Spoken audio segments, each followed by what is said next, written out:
Welcome into another exciting edition of Locked On 76ers. Keith Pompey, Marc Farzetta. Hey Keith, just right out of the pocket here. Are you happy? Are you happy? Yeah, I'm happy. I'm happy today. Today I'm happy. Well, you know who else is happy? Joel Embiid. And I'm happy you're happy, first and foremost. And I'm even happier that Joel Embiid is happy because Tyrese Maxey is reporting on his happiness. We'll talk about that and more on this edition of Locked On 76ers.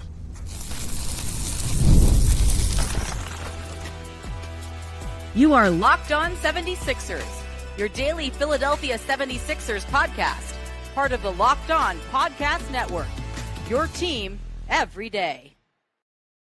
And we do thank you for making Locked On 76ers your first listen every day, part of the Locked On Podcast Network, your team every day.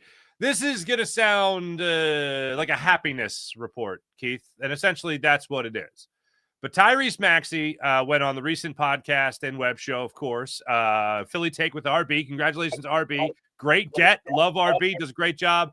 Tyrese Maxey goes on with him, talks to him about the state of the 76ers. Now, unfortunately, he wouldn't specify anything about Joel Embiid's health. He wouldn't say if he worked out with Joel Embiid. And yes, that is the headline of everything. Joel Embiid's health. Not acknowledged, unfortunately, with any specificity from Tyrese Maxey. But there's another aspect to all of this, and I believe that and you can correct me if I'm wrong, but the vibe I get, Keith, from Joel Embiid is that he is a guy that can get down. He is a guy that when he is down, absolutely loses focus, and that unfortunately could drag the team down with him. Now, the number one thing is health. If he's not healthy, then that's obviously not going to help his whole overall vibe around the team and his aura around the team. But if he's not healthy, it all doesn't matter. But if he's not happy, then that could kill the vibe of the team. Is that a wrong take on Joel Embiid, or is that kind of the person he is? You know, it's weird because the thing about Joel, I think Maxey may see a side of Joel that a lot of people don't. You know what I mean? Like, I always felt like Joel was kind of maybe an off-the-court introvert, maybe, or a guy who, I shouldn't say introvert, like Joel is different. And what I mean, not different, but like, Joel is the type of guy, I would explain him as someone who loves spending time with his wife, and loves spending time with his son, his other child now, and his family. He's not the guy that wants to hang out with the fellas and do everything like that. He's just more of a homebody, a family type of guy. Small circle of trust. Yeah, I don't even. Well, he says small circle of trust, but it's different type of players. There are certain guys who they like going out and they like being a guy, like hanging out with the fellas, and there's other people who like after practice going home, kissing the wife, asking the wife what the day is like, and playing with the kids and stuff like that. I always got Joel to be that type of person, right? And maybe a small circle of trust too, probably. But when Tyrese Maxey said what he said, you can understand where he's coming from based on like all the things that Joel Embiid has gone through. And I'm talking about your first 2 years in the league, you don't play. Your third year in the league, all of a sudden you go through an injury. And it just seems like he has yet to have one healthy season. So with that being said, you do feel a little down, because you're looking at it and you're saying, here we go again. And when you get injured and you're away, it becomes a mental game. Like you got to be mentally, keep your mental reps up. So when you do say that he's in a perfect state, perfect mind, that's something good to hear, because if not, there's going to be some doubt. You may not be pleasant to be around, although people want you around. So, like, again, so when I look at it and I hear that, you say, okay, well, I can see where he gets a little frustrated or a little down on himself because of all the injuries. And it is great that he's in a good state. But again, here's the thing now. The true test is going to come when they start playing games. Absolutely. Like, if the team is struggling and he really wants to help the team, and if he's not playing, is he going to be, I wish I was out there? I wish I could help him, I'm upset. Or if the team is having a lot of success without him, is he going to feel left out a little bit? So you understand what I'm saying? Like the true test is going to come. Like right now, they're not really doing anything. The true test is going to come once the games start meaning something. Right, and it's twofold what you're saying. I think it's a great point. Yeah. It's twofold. It's whether or not he can contribute to them winning. And then on the other side, if he's not playing and then they are winning, and then there's like an adjustment period whenever it is he joins the team, and that's a struggle for the rest of the team, then yeah, that too can be frustrating for him. The interesting thing with Maxey, and this is the quote we're talking about here. This is, again, Tyrese Maxey, the Philly Take with RB. Joel's vibes are great. Joel's energy has been great. Every time I talk to him, he's happy, he's smiling, and that's what matters to me. Whenever I see him like that, that's good. You don't want to see him down. And Joel is like my brother, so I'm happy to see him happy right now. This, in my mind, Keith, goes with the positive vibes surrounding him being at the practice facility. Because how many times over the years have we seen them not at the practice facility leading up to the start of the season or training camp? They're on their own. They're doing their own thing, and they're their own coaches, their own shooting coaches, their own instructors. They're with their own boys away from the team, whatever it might be. But this is everybody together, and we touched on it yesterday. It's a bit of a culture shift. What I'm hoping, I'm not looking at anything crazy like VJ Edgecombe is going to really be an inspiration to Joel Embiid or anything like that. But I will say this. If you're an older guy who has been through it and it hasn't been successful, and you're looking around, and you can talk about other athletes like this, but you're looking around the rest of the room and you're going, all right, look at Tyrese Maxey is going to take on more responsibility here.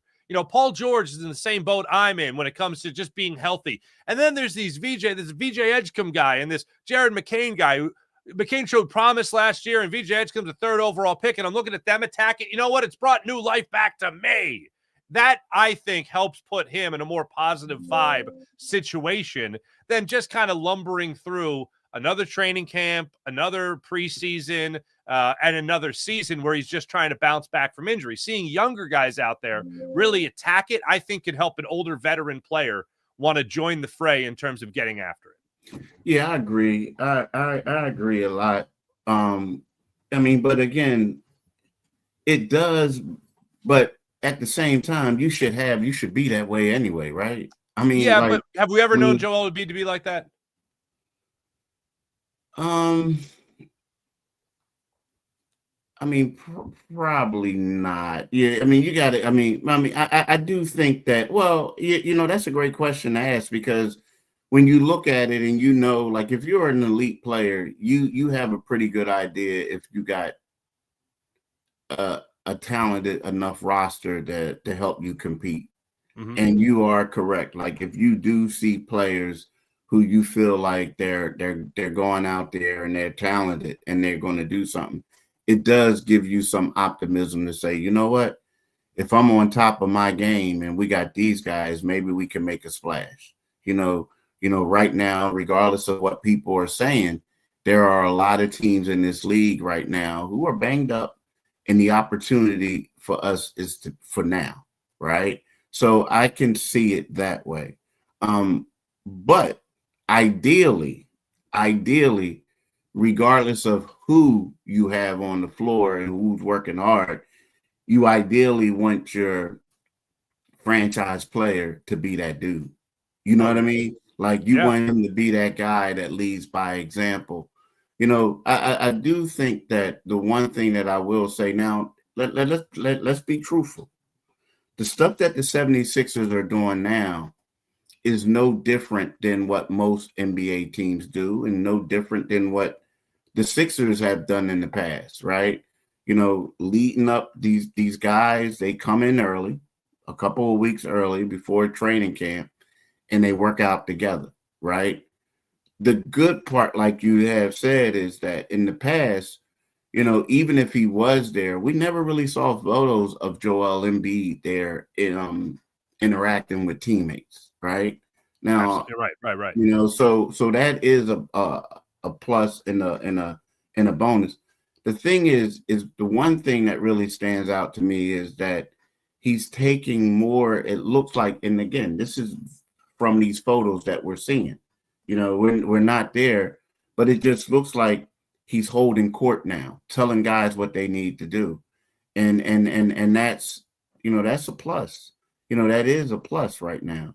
But so we'll see though. But again, a lot of this is going to be when the season occurs, how is he going to feel, and what state is he going to be in?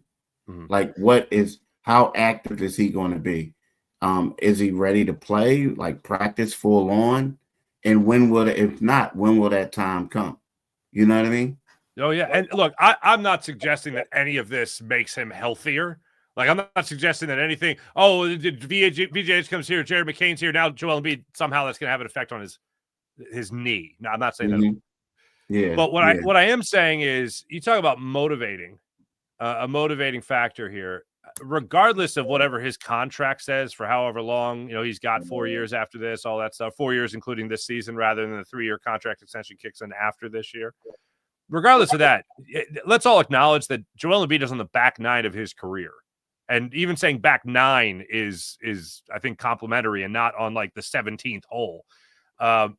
He could very well have a great year left in him, but I don't think that's going to be something that lasts into 2 great years, even 3 great years. He's on the back nine, and he's looking at this team, and he's saying, oh, wow, look at the young talent here. Certainly the young talent that could be with VJ Edgecombe. This is about to pass me by. Is my legacy really going to be one MVP season in Philadelphia? And everyone is always going to tie me into the process. I mean, he is, quote, the process for the process. He's the representative. He's the crown jewel, as Brett Brown used to say. This is about to pass me by. If you're Joel Embiid, you have to have that at least in the back of your mind while you're with these guys, that if I can't stay healthy and I can't stay on the court and I can't play at a high level, well, then the passing of the baton isn't going to be something I'm doing voluntarily. It's going to be something I'm forced to do. And that is taking into consideration, into account how supportive he's been of Tyrese Maxey and flat out already calling him the franchise. But it really, you could say that all you want, but until it happens, it really doesn't, sink in.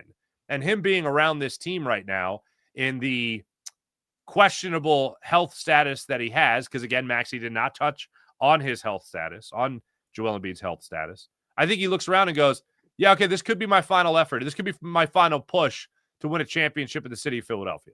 Let me ask you this. The fact that he didn't touch on the health status, are you okay with that, or does that leave questions for you?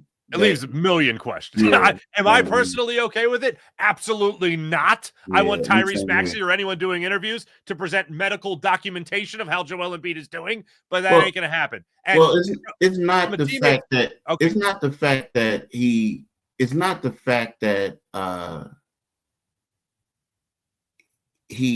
don't want him like to give me like because of HIPAA laws and say Joel. I understand. Yeah. I mean, that's partly joking. But at the same time, yeah, he looks great out there on the court. I mean, you guys should see him. Everybody's going to be amazed. He's way, he looks good. But when you don't say anything now, maybe it's kind of like you can say it like you can look at it 2 ways. One way is, you know what? It's really none of my business. Joel will discuss that when he can. Or you can look at it like, wow, but if he was looking really, really good, you guys would be raving over it, saying, oh my gosh, you should see Joel. Look how great he looks. You know what I mean? And the fact that you don't want to touch on it, it leaves you pondering, saying, well, which one is it? Is he like just saying, I'm Bennett, my name ain't Bennett, I ain't in it? Or is it like maybe he's not 100% there yet? You know what I mean? So it just makes you, ponder certain things. That's all. I'll answer by saying this. If I'm Joel Embiid's teammate, okay, let's live in this fantasy world for a second. I'm not saying anything. If he's looking great, I ain't saying it. If he's looking terrible, I ain't saying it, because then my name gets tied to this. And let's also say this. Let's say that I did the interview and, Joel Embiid, he looks amazing, looks healthy. We're going to really roll this season, blah, blah, blah. And then all of a sudden, Joel Embiid comes out and he's slow. He's laboring. He's barely playing. Tyrese Maxey or Marc Farzetta said that his teammate, Joel Embiid, was great. Then I get tied into it and I set a bar high, maybe too high for a player that physically might not be able to reach that height anymore. So from like a teammate perspective, from a team ball perspective, Tyrese Maxey did everything right, by the book, exactly what you would want him to do if he's your teammate. But as someone who tries to, get questions answered for the fan base and give the answers or at least the analysis to benefit the fan base above everything, no, we got nothing out of it other than he's happy, which it's kind of hard to refute a player being happy when you're not hearing him speak to begin with. True that. That's the way I see it. True. All right. Hey, speaking of good vibes, though, let's keep going down the good vibes path because I can certainly use them. Coming up, we're going to take a look at the court for the 76ers. For the people on the podcast, I'm sure you can find it across their social media platforms. But the Sixers continue the throwback and good vibes of yesteryear. All that and more when we return. This is Locked On 76ers on the Locked On Sixers YouTube channel. And right now, let me tell you about the incredible people of Monarch Money. You guys taking advantage of all Monarch Money has to offer? Well, you should be. Monarch Money does a fantastic job of making sure you can track all your finances, your 401k, your properties, your investments, all that with Monarch Money. It's an all-in-one personal finance tool that brings the entire financial life together in one clean, easy-to-use interface on your laptop or your phone. Monarch is built for busy people just like you and me. If you've put off organizing your finances, Monarch Money is for you. Monarch does the heavy lifting for you, and you can link all your accounts in minutes, see clear data visuals, get smart characterization of your spending, and finally feel in control of your money without ever touching a spreadsheet, or as I like to call it, my kryptonite. So don't let financial opportunities slip through the cracks. Use promo code LOCKEDONNBA at monarchmoney.com. That's promo code LOCKEDONNBA at monarchmoney.com for half off your first year. That's 50% off your first year at monarchmoney.com with promo code LOCKEDONNBA. Now, I know we could easily, Keith, go down the avenue of, well, why haven't you made it out of the second round since 2001? But in the meantime, look at this, Keith. Oh, I absolutely love this. And I think it's Prime that's actually doing a little docu-series on Allen Iverson and all that. So all this is just being put together in one beautiful package for us. But here is what the court's going to look like on the throwback Iverson era jersey nights with the big Sixers logo that I really grew up with in the middle of center court. And seeing this, Keith, it made me think, obviously, of the many conversations that you and I have had about this. And here's what it comes down to in every single sport. No matter what people thought of a jersey or a uniform or a sweater, to use a hockey term, when they were younger, they eventually want to see it come back because it's going to go away and they want to see it come back and they want to get you in the feels. From what I understand, Keith, the Phillies powder blues, they were not a welcome sight when they came in.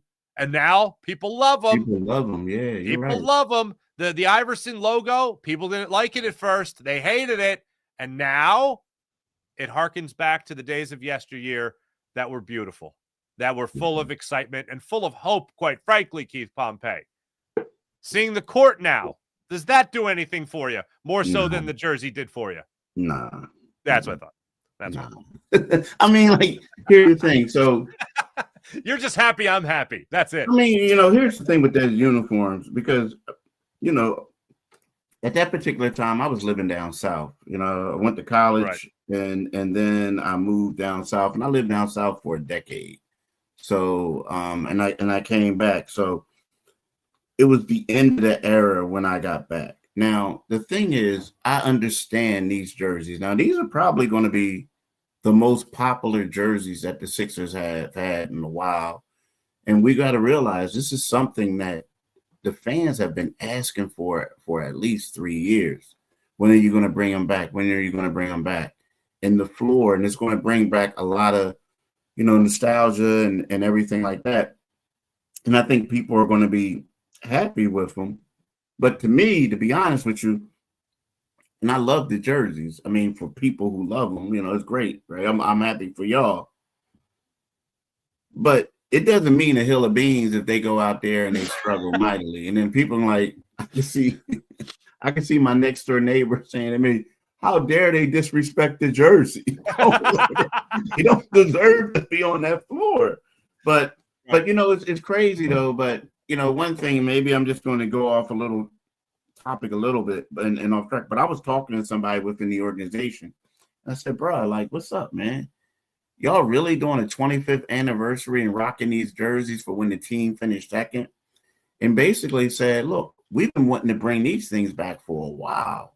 But now with the league rules and everything, you can't do it. So you have to have like a special occasion.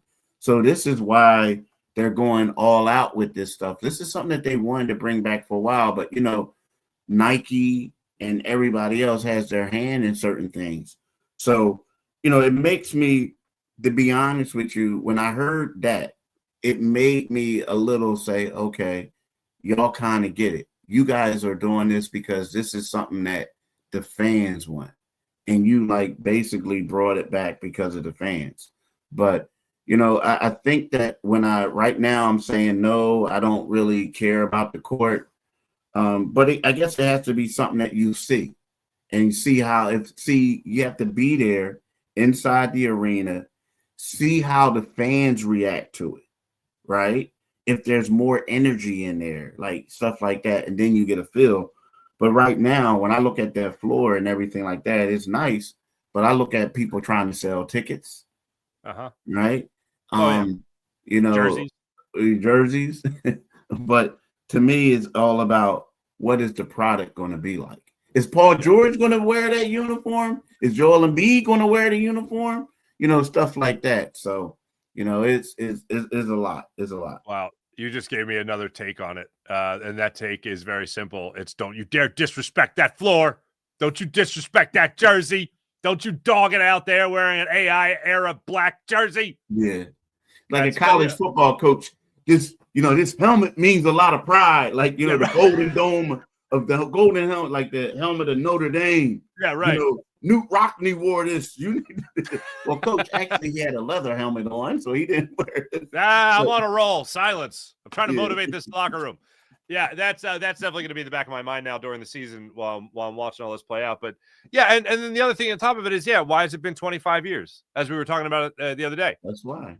25 years. They wanted to do it before, but from according they said, it's something that the fans been wanting it for years. But and of course they're doing it for the fans. Yeah, of course. Yeah.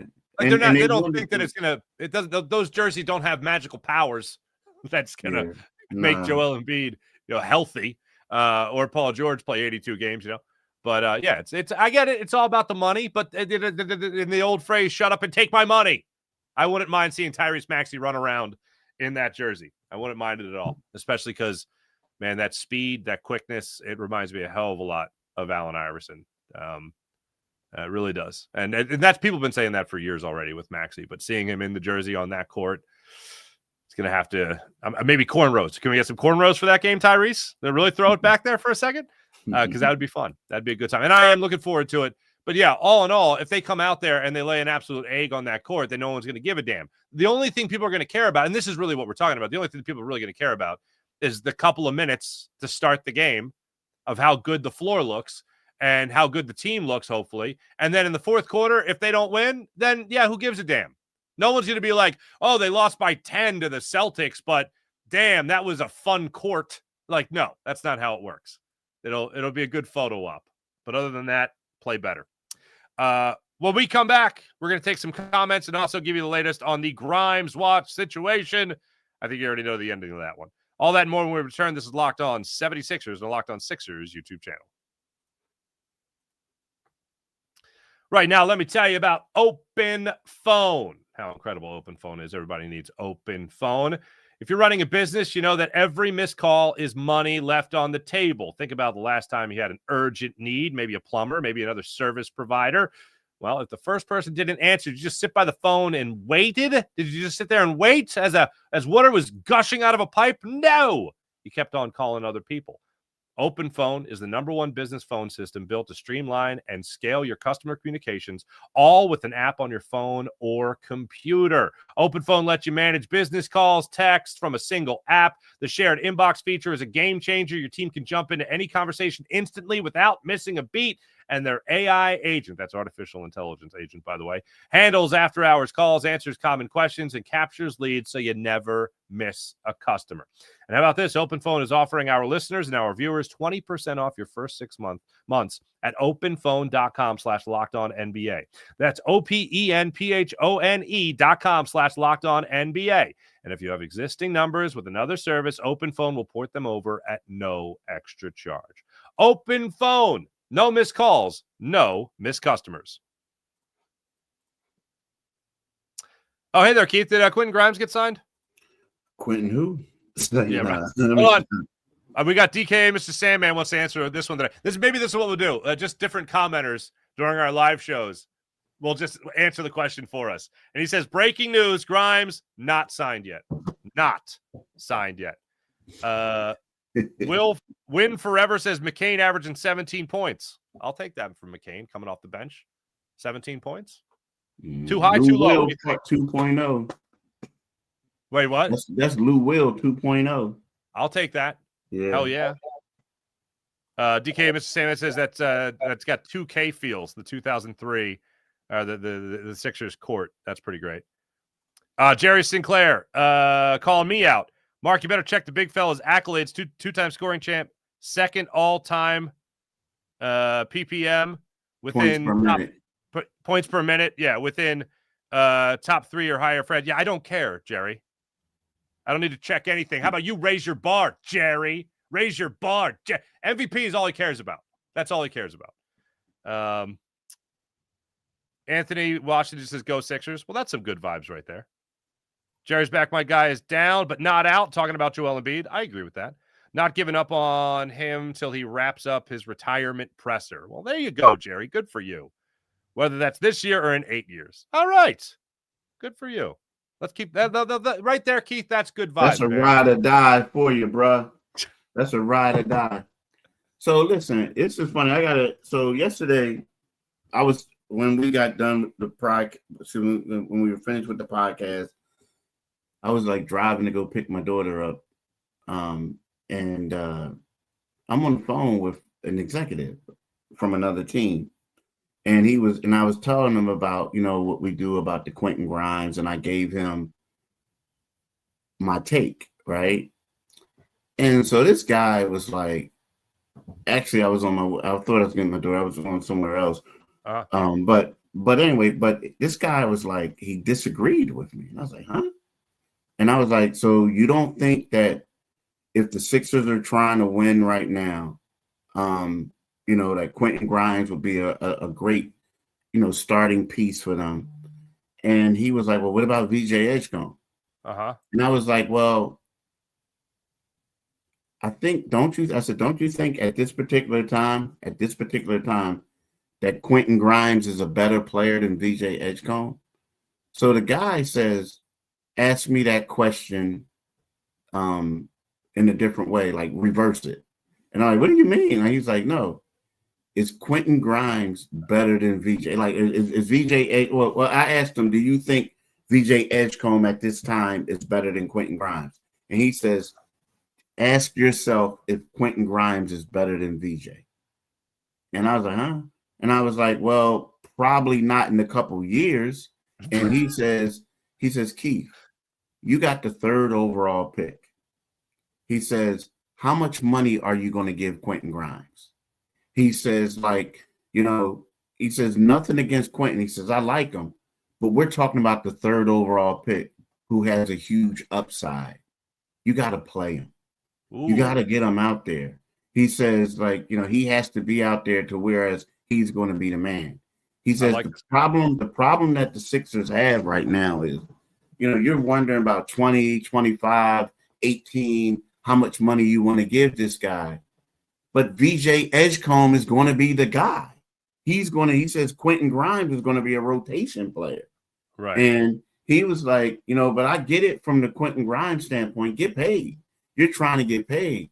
But he says, but if you're the 76ers and you're already cash strapped, you know, they might be better off with him just taking the 1-year deal and becoming a free agent next year because you have VJ Edgecombe. I'm not right? opposed to it. And I was just like, wow, you know, you're dropping. At first, I was like, because, you know, he was trying to do, you know, he's trying to bring up philosophy and all this other stuff. And I'm like, bro, like, speak to me in layman's terms. Speak to me as we were on, you know, like, you know, on Chakawana and Orthodox Street. That's where I grew up at, right? Like, yo, bro, like, you know, chill. And he was like, I was going to ask you, were you interviewing Yoda? Jesus. Yeah, exactly. That's what he was asking you. Like, ask me a different way. I think he was just messing with me, but he was like, Keith, I'm just here to tell you, like, the Sixers need to get it right. And they got to prepare with the future. And they were like, I get it, you're trying to win, but you have to ask yourself, moving forward, are you willing to lock this dude up for a long time when you have VJ Edgecombe, someone that you're high on? There you it go. Makes a lot of sense. All right. Next time you talk to Yoda, tell him I said what's up, please. Jorge just says hi. Hi, Jorge. Nice to see you. Thanks for watching. Thanks for listening, everybody. His name is Keith Pompey. My name is Marc Farzetta. We'll be back with you guys tomorrow for another edition of Locked On 76ers. Until then, like and subscribe to Locked On 76ers. We'll catch you guys tomorrow. See you then.